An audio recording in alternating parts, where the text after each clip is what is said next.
What is up, you guys? If you missed my last video, it was an epic drugstore haul of all the products I received at the London Drugs Beauty event in Whistler this past week. And as promised in that video, today I'm going to be putting a bunch of those products to the test on my face and sharing my thoughts. I just want to jump right in, but I will be linking all of the products in today's video in the description box down below. If you live in Western Canada, they are all available at London Drugs, of course. Or if you don't have a London Drugs near you, they do ship from their website Canada-wide. London Drugs has a lot of really great brands that can be kind of hard to find in Canada, like Makeup Revolution, Kiss New York Makeup, Derma E, etc. Also, once again, since I was not able to vlog the trip this year, make sure you head over to my Instagram profile at Sarah and watch the highlighted story that I have saved on my profile. So I've actually already started off my skin prep for the day by using the Kiss New York 24 karat gold peel off mask. I love a good peel off mask, who doesn't? My big struggle with peel off masks though is I can never find the perfect balance, because you want to apply a thick enough layer that it will all peel off in one piece and you're not left with a ton of little bits on your face,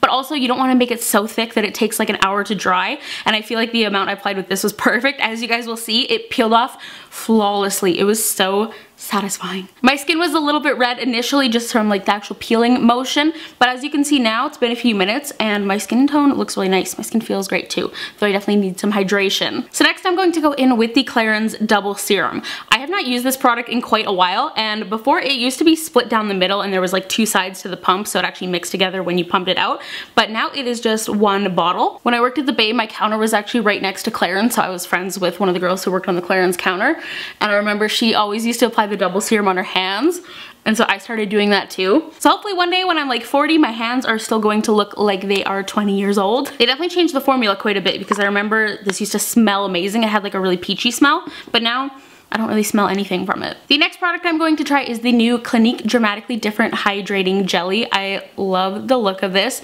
So this is the newest addition to the Dramatically Different family of Clinique. If you guys don't know, the Dramatically Different moisturizer is like one of the best-selling moisturizers in the world, I believe. Like, I think there's like a thing that a bottle of it sells every 3 seconds or something like that. And so this is the new oil-free gel edition. It is meant to fight off pollution and free radicals to help prevent signs of aging. The texture of this is really nice, and at the Clinique booth at the event they said you can use this kind of as a serum or as your moisturizer depending on your skin type. I'm really liking the texture of this. My skin just feels like so plump and hydrated, which I definitely need after traveling. My mom used to work for Clinique and Estee Lauder, as you guys know, and when she saw this she was like, why did they not come out with this years and years ago? Like, this is going to be such a big deal for Clinique. By the way, if you were watching this video and you were like, Clarins and Clinique aren't drugstore products, here in Canada anyways, at most of our main drugstores, there is a high-end section. It's almost kind of like Ulta on a smaller scale. Like, they'll have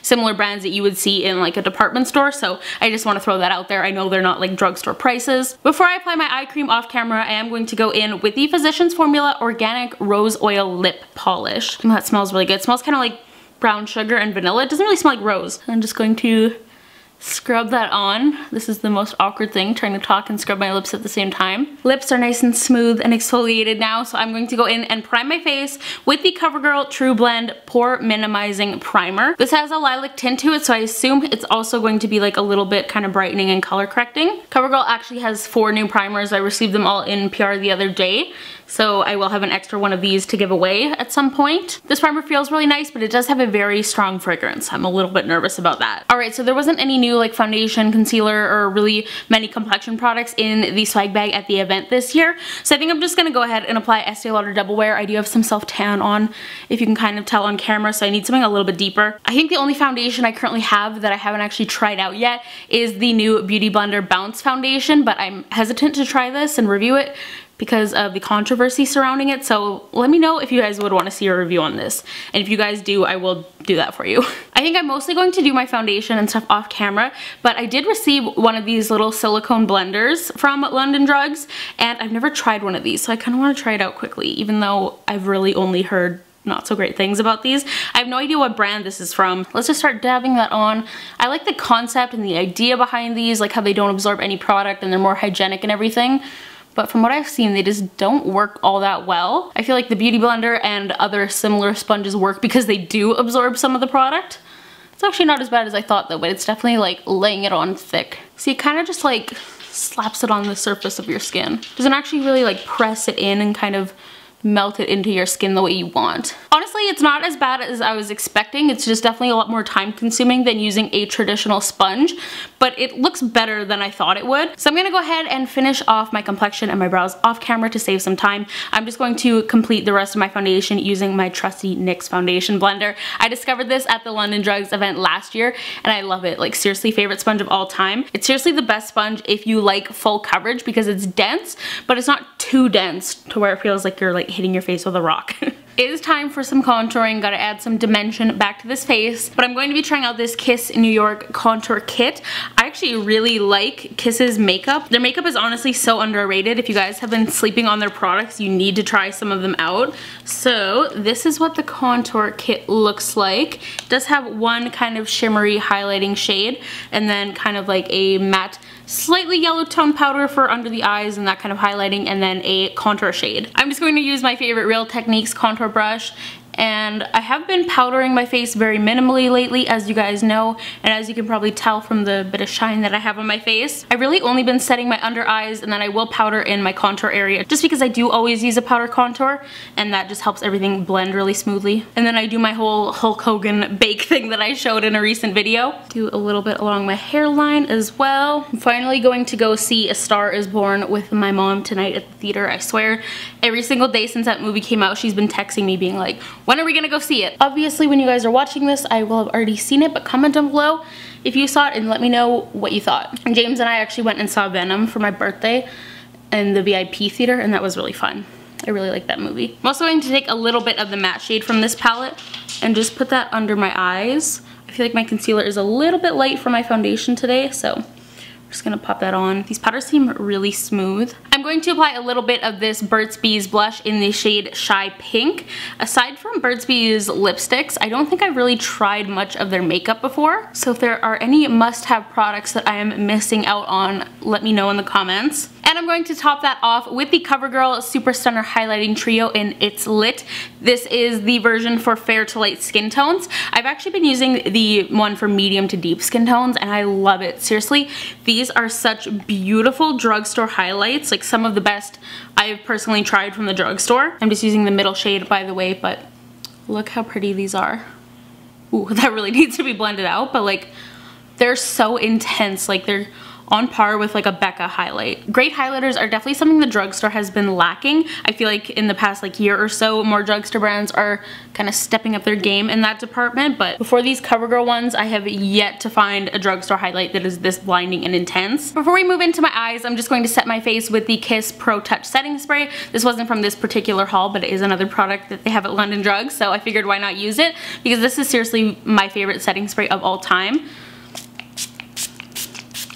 I absolutely drench my face in it, as you can see, and I'm getting low, so I really need to pick up more of that. It combines like the elements that I like of like Smashbox Primer Water with Urban Decay All Nighter. Like it's long wearing, but it also takes away the powdery finish and just makes your makeup look so natural and so flawless and skin-like. I don't think I've actually seen that setting spray in stores at London Drugs. Maybe I'm crazy, but I might have to end up ordering it online. For my eyes, I'm going to be using this new NYX Away We Glow palette. I was just really inspired by the colors in here. I really like this kind of like shimmery mint green. It's so unique. I'm not totally sure what I should do though. I kind of want to do something like a little bit deeper and more fall, but I also want to incorporate that green somehow. Maybe as like an inner corner highlight for something different. There isn't really like a great light transition shade in this palette, so I think I'm just going to go in with this warmer brown and just kind of pick that up very lightly. I think I'll actually mix it with this matte shade here as well. My E40 brush is a little bit smushed from traveling. It's kind of awkward to use right now. While I blend this out, I want to give you guys a little bit of an update on my skin. So thankfully, my skin is finally at the point where my hormonal breakout has pretty much cleared. I just have this one breakout that I've had for seriously like over a month now that will not go away. It's so frustrating, but aside from that, my skin has been looking really good, which I'm really happy about. I'm just going to add a little bit of that to my lower lash line as well. Every time I get a comment or like a message or anything from someone who says they were also on Accutane and they feel like their acne is coming back, I just feel so bad for them, because I know every time since finishing Accutane I've gotten a breakout. I just feel so down and so discouraged. And can you guys believe I've been done Accutane for 2 years this month? Like, what? Where has the time gone? I don't even know. Aside from this summer though, my skin, I'm just blending this out by the way. Aside from this summer, my skin has been so clear since finishing it. Like I think I've been really lucky. Just gonna go in with a smaller brush and take this deeper chocolatey matte brown and add a little bit of that to my crease as well. Just like the slightest little bit to add some dimension. I feel like NYX eyeshadows have just come so far in the past few years, honestly. Like I've been using NYX since I was in 7th grade, and I remember trying their eyeshadows then, and yeah, at the time they were good, but like, man, their quality has improved so much. It's actually really impressive. Next, I'm going to take this deep bronzy gold shade, and I'm using a wet brush to apply this, and I'm just going to pack this all over my lid. I just can't not apply eyeshadow wet at this point. Like, even if it looks good, apply dry. Applying your eyeshadow with a damp brush sprayed with like Fix Plus or setting spray or even just water just like transforms it and makes it like just so like foiled and metallic and beautiful looking. These are honestly like the perfect formula to apply wet. They're going on so smooth. Just going to go ahead and blend out that harsh edge. I'm also just going to add a little bit of that to kind of the inner third of my lower lash line and my inner corner. I think I also want to go in with this plummy burgundy kind of shade and apply a little bit of that to my crease.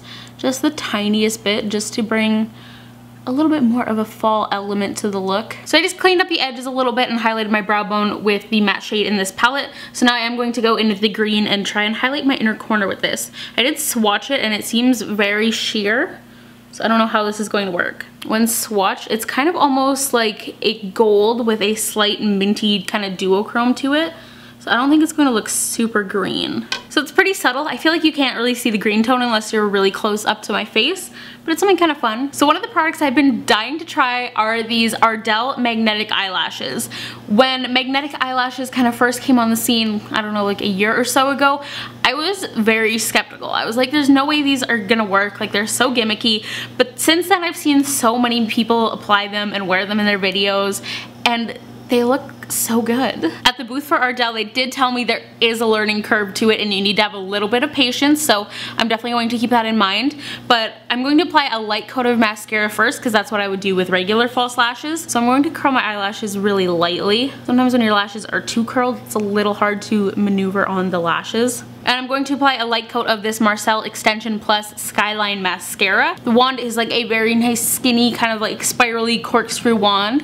I actually like that. I think if I was like wearing this normally and like curling my lashes fully and applying like a nice coat of it, I would really like this. Okay, so I opened these up and they do come with an upper and a lower set for each eye. If you've never seen magnetic eyelashes, so you basically have one set of them on top of your lashes and one set below. So they kind of sandwich your natural lashes and the magnets keep them together, and that's how they stay on. So there's no glue or anything like that. So they came with this little pink applicator, which, as you can see, I already have the lashes for my right eye loaded on there. The applicator is actually magnetic, which I think is so smart, and that's definitely really helpful. It was a little bit difficult to get them on there, just because, as you can see, I'm spreading it apart right now. When I was just holding it normally, they kept attaching to each other and coming off the thing. So basically, I should be able to position this onto my eye, and then when I close it, the lashes should stick together. This is so awkward. They should stick together and I should be able to just pull off the applicator. I don't know why I'm like super nervous to do this,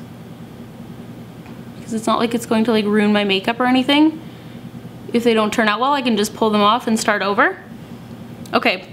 Okay, so as you can see, it's a little bit wonky just because I wasn't close enough to the root of my lashes. So let's just peel these off.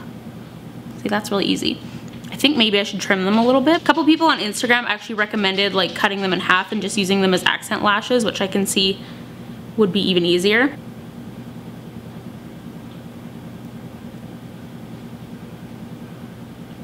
Okay, that one was definitely better. They're still not quite close enough to the base of my lashes though.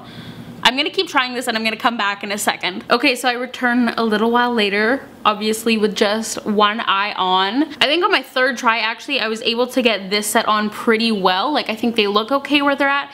They feel a little bit weird. Like, I can see them a little bit more than usual and they just feel a little off. Like, you know, when you have lashes on and they're positioned perfectly, like you really don't notice them that much.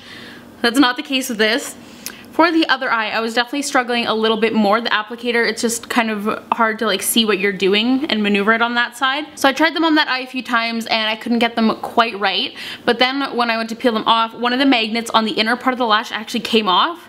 So now I think I have to trim them because it's not gonna stick, like that inner part's always going to be lifting. So I feel like maybe I should just take them off, cut them in half, and wear them as accent lashes. Okay, so this is the best I can currently do. This side turned out really well once again. This one, another magnet fell off the strip, so I don't know what's going on with that. I think aside from that issue, which is a pretty major one because obviously they don't work if both pieces don't have the magnet on them.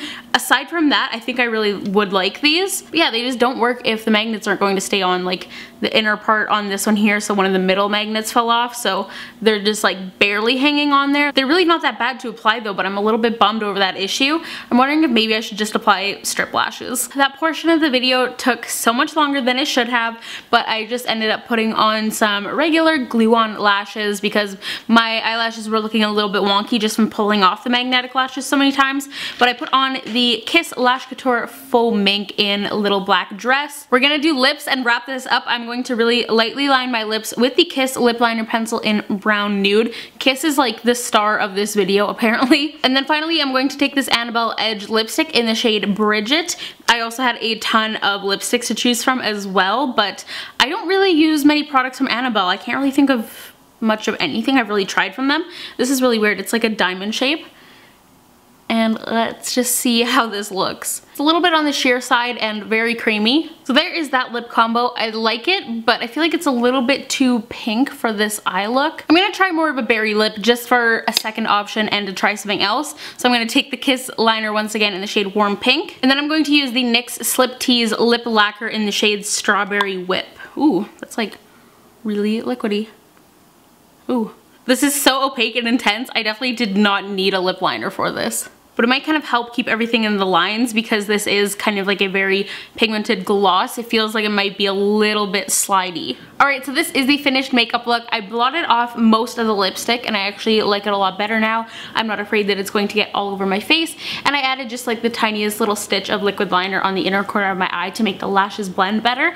But I hope you guys have enjoyed this video. Obviously, YouTube has changed a lot over the past little while, but sometimes it's nice to just like take it back to basics, sit down, do my makeup, and chat with you guys about the products. So that is ultimately why I started my YouTube channel in the first place, and I know for me personally and a lot of the other people I've talked to who make YouTube videos, it feels like in 2018 in order to film a makeup video there needs to be some kind of catch, you know, like all these videos like doing my makeup in a private jet and stuff like that. I hope some of you guys still appreciate these types of videos, but once again everything will be linked in the description box down below. Give this video a thumbs up if you enjoyed it. Go follow me on social media. I'm at Sari Rihanna on Twitter and Instagram, and hit that subscribe button down below if you are new to my channel, but I'll talk to you guys in the next one.